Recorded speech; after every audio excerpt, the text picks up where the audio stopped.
It may seem obvious, certainly to those people who are not Muslim. They view the woman in Islam to be someone who is subjugated. In fact, some of them refer to women in Islam as being second-class citizens. And they point out, for example, how the Muslim woman is forced, and of course they like to spice it up. We're not the only ones who like spice. They like spice as well. They like to spice up their words. So the Muslim woman, she is subjugated and she is forced to wear this hijab and this niqab and this garment that prevents them from doing anything in life. And they are forced to do that by their men. And this, they say, is a sign of man's authority over women in Islam. They claim, this is what they claim, the hijab is a sign, and the niqab is a sign of man's authority and domination over women, which they claim is what Islam teaches. They look at the woman in Islam as being no more than a domestic servant who is mistreated, beaten regularly by her husband, which is justified by him through verses of the Quran. Her witness is considered half of that of a man. And they bring up many different claims to show in their mind how the position of women in Islam is the position of a second-class citizen. She can't be a leader, she can't be a judge, she can't lead the prayers, she can't do this and she can't do that. These are their claims. And so it may seem obvious that the woman in Islam is subjugated. And you know what? I'm going to agree. Yes, women in Islam are subjugated. It's true. In fact, what does the word Islam mean? What does the word Islam mean? The word Islam means submission, surrender, subjugation.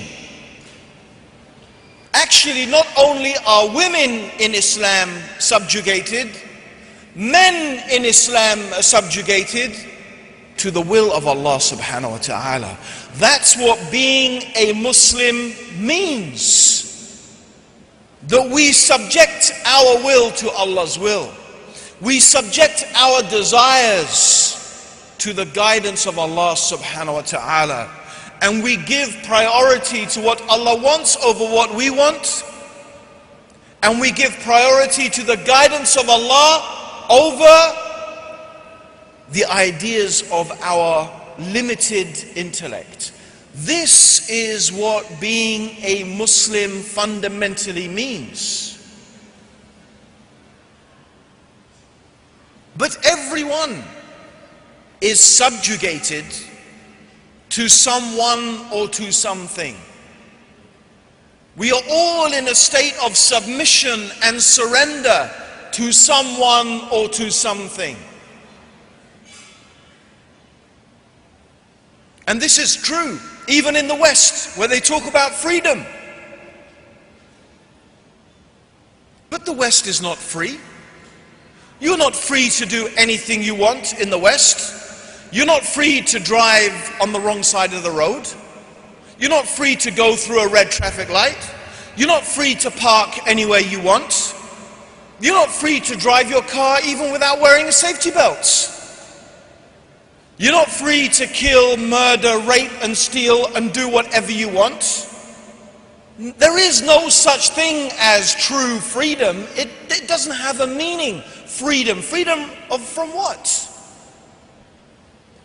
Every society, whenever people live together, they need rules in which to govern their behavior.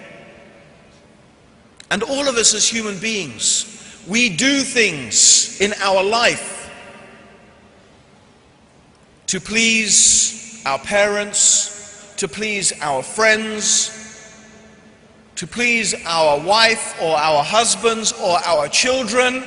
And those things that we do, maybe we don't want to do them. Maybe we don't feel like doing them. Maybe I'd much rather be doing something else.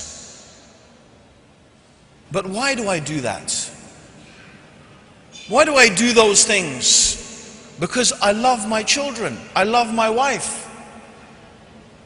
You love your husband. You submit out of love. Or perhaps sometimes you submit out of fear. Or sometimes you submit because you know that's the right thing to do. But human beings, all human beings, whether they're Muslim or not, they are living in states of submission.